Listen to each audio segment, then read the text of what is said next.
Hey, last week we talked about the people who are struggling to lose weight. And many of the other people in our Facebook group, the Love Your Guts IBS support group, if you haven't come over, come on over, raise their hand and are like, but what about me? I'm struggling to gain weight because of my gut issues. And so today I wanted to dive into that topic and help you understand if you're someone who is struggling with unwanted weight loss. Here's why. We're going to talk about the 3 reasons why that's happening. So the very first reason, we're just like dive right in, guys. The very first reason that you may be struggling to gain weight because of your gut issues is because your gut is not able to break down, digest, and absorb your nutrients. And when we see this, we typically see this on test results. So when we provide our clients with functional testing, I'm going to share some of the markers that I see are usually out of balance when we're seeing someone struggling with gaining weight. They're experiencing that unwanted weight loss. They're really feeling weak and frail. And there's a few particular markers that we see are often out of balance. The first one is we'll see high steatocret, which is basically a marker to say that there is struggles with digesting fat. These individuals have undigested fat residue in their stool. And so this is an example of someone who is struggling to actually break down and digest their fats and assimilate those nutrients, but it also impacts digestion as a whole inside the intestines because the enzyme that's responsible for breaking down fats is bile. And it also acts as a gut scrubber to keep the intestines, particularly the small intestine, clean. And when that small intestine is not cleaned out properly, it's not just impacting fat digestion, it's also going to impact the absorption of all the other nutrients, which happens inside the small intestine. And so when we see high steatocret, meaning, again, there's undigested fat in the stool, it means that as a whole, digestion is just not working great. But there's another marker that we look at too, and that is high I just talked about steatocret. Low elastase. My goodness. Low elastase. Elastase is a marker to tell us whether your pancreas is producing enough digestive enzymes. And this particular marker isn't just looking at fat digestion. It's looking at fats, protein, and carbohydrates. So your pancreas will produce enzymes, lipase for fats, amylase for carbs, and protease for protein. And when we see elastase is low, it means that your pancreas is not keeping up and producing enough digestive enzymes. And similar to when we see a high steatocret, it is essentially saying that overall digestion is compromised. Now, if we think about this for a moment, if you are not producing enough digestive enzymes and we're seeing fat residue in your stool, meaning there's undigested food particle in your stool, overall what this means is your body isn't breaking down the foods that you're consuming, and if it's not being broken down, you're also not going to absorb those nutrients. And you need these nutrients to thrive, to be fueled, and to have and maintain a healthy weight. And so this is a really big area that we often have to look at when we are assessing why you may be struggling to gain weight. Now, one other specific thing that we have to talk about is not just your pancreatic enzymes, but also your stomach acid. And low stomach acid is also really, really commonly associated with all digestive issues. And this can present for people who struggle with unwanted weight loss and for people with unwanted weight gain. And so we have to just, decipher what's going on for your individual body.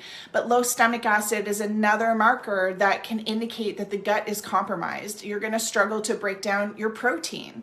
And protein is an essential nutrient for your muscles. And while much of your body is muscular, not just, your literal muscles, but digestive wise, all the way between your mouth and your bum is muscle. And so if you want to have a healthy gut and a healthy body, you need to make sure that your body is producing enough stomach acid, but also that you're getting enough of that protein to be fueled and to be nourished. And this is another common underlying, digestive marker that can be compromised and impacting your weight. Now, we have to kind of dive deeper. The second reason why you may be struggling with unwanted weight loss is asking why. If you hang out with me for a while, you know we keep asking the question why. Well, why is that happening? Why might you have low elastase or high steatocrit or low stomach acid? Why might these markers be out of whack?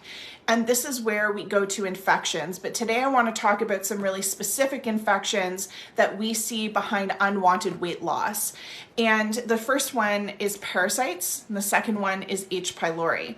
Now, a lot of people think that they may have one or the other, but in my experience, these two types of infections love to hang out together. So usually where there's one, there's the other. Not in every case, but in most cases. And these two particular gut infections really wreak havoc on our system. In fact, they're the big culprits that are often behind, one of the big culprits, behind why your digestive function is compromised, why you're not producing enough digestive enzymes, why you are not producing enough stomach acid, why your fat digestion is ultimately compromised. And so I'm going to break down each of these individually because they behave similarly but also impact things differently. So parasites, let's start with parasites. Parasites are, quite the bugger.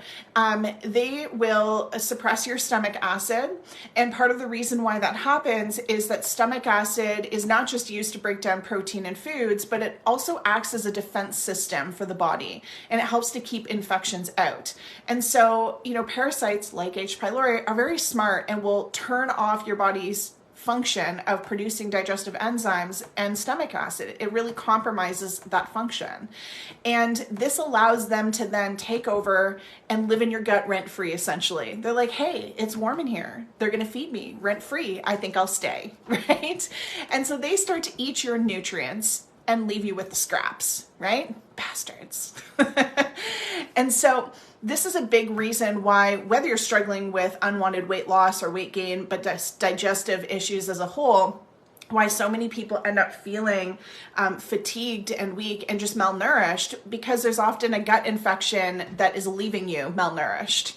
Now, with parasites, what we'll typically see is that there is this hunger that is continually present. Now, this doesn't happen for every single person, but I'm going to explain the tendencies that we see most often. So again, parasites are often going to leave you just ravenous. You're continually hungry because you're not getting the nutrients, they are. And so we usually see people who are snacking, or I always say, my team and I, we love our clients. We'll say we start seeing our clients eating like birds, right? You just constantly pecking away at food because you just don't feel satisfied. You just don't feel fueled, like you have enough. And so that hunger continues. And this is your body's way of trying to say hey, we got a problem down here. We're not getting enough food.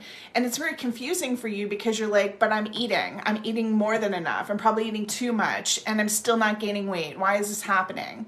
And again, it often goes back to parasites. Now, the other thing that we have to talk about is H. pylori.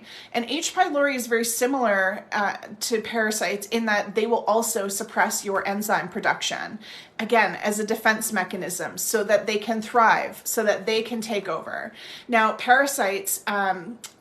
pylori, the cue from them or the sensation that you may experience is often slightly different. For these individuals, usually it will suppress appetite. And so this can impact us in different ways, right? If you are someone who has H. pylori and you're struggling with a loss of appetite, you're not going to feel like eating. And this can also make it difficult for you to gain weight because you just don't feel like eating. And then on top of that, you often have other digestive symptoms that are presenting when you do eat, which makes it not fun to eat on top of all of that. And so under eating can often become, part of the bigger picture, but rooted from infection and not just because you don't feel like eating or you're too tired to get into the kitchen. There's something deeper going on there. But both of these infections, parasites and H. pylori, because they're suppressing your stomach acid, that is also hindering absorption and digestion like we talked about in point number one. But we see specifically that often nutrients like iron and B12 really become depleted because we require stomach acid to absorb these nutrients. So on top of, struggling with unwanted weight loss, you're probably really struggling with weakness and fatigue, which makes it really difficult for you to be in the kitchen and be cooking and eating the quantity of foods that it's going to be required to help you bring back your weight, but also to have that stamina and energy to really be on protocol and go through removing these infections that are really at the root of this unwanted weight loss. And so just know that it all makes sense what you're experiencing. There are likely these underlying things that are really wreaking havoc on your gut and really driving the feelings that you're experiencing. So I want to talk about the third point, the last reason why you may be struggling with unwanted weight loss. Now, my clients know we don't just work with the physical body, we also address the emotional connection. We like to look at what might be coming from the emotional body that's contributing to our physical symptoms. And a lot of people reference this as just broadly stress, right? Well, stressors are come in all forms, not just emotional, mental, but they also come physical and environmental. So I'm not just referring to stress here. What I'm referring to when I talk about the emotional connection is that often our symptoms can point us in the direction of underlying feelings, beliefs, and habits that we might be holding. And when it comes to unwanted weight loss and or just struggling with digestive insufficiency or digestive enzyme insufficiency, usually this is pointing us in the direction that there may be some emotional work to do here. You may be experiencing some underlying beliefs that you need to earn your supper, that you don't deserve to just thrive and absorb and assimilate the nutrients that life has to offer, that you feel like you have to earn that right. And so when we see people who are really struggling with self-worth or don't feel deserving of being healthy, they really struggle with digestion and absorption. There's some underlying, typically unconscious or subconscious beliefs that they're holding that they struggle to absorb and assimilate all of the goodness that is available to them in their life. We usually see these individuals as people who are typically a little more anxious, usually a little more diarrhea prone than constipation prone. And often have very, very big hearts and are really there to support all the people around them, but really struggle with feeling deserving and worthy of being fully supported and loved themselves. And so this is just another area that you may like to consider and see if this might be something that you may need support with on top of the physical body, on top of the physical deficiencies and infections. So this is, a bigger, deeper look into struggling with losing weight when you really don't want to be, right? That unwanted weight loss and really struggling to gain that weight back. I really want you to dive deeper into, it's not just food related. There's something much deeper for you here to explore. So if this was helpful, let me know in the comments what your biggest takeaway was, and we will see you later. Bye, guys.